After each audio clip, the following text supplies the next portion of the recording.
थोडीफार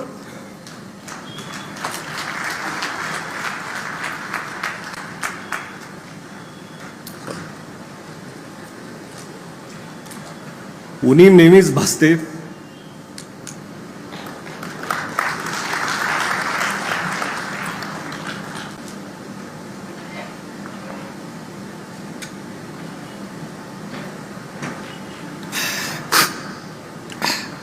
पण ही उणीव आपल्याला कधी भासू नये म्हणून काका हे नेहमीच मागे उभे राहिले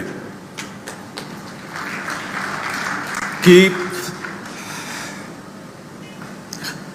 ह्याच्यासाठी उभे राहिले की आपल्या मुलाला गरज असली तरी मी आहे आणि गरज नसली तरी मी आहे.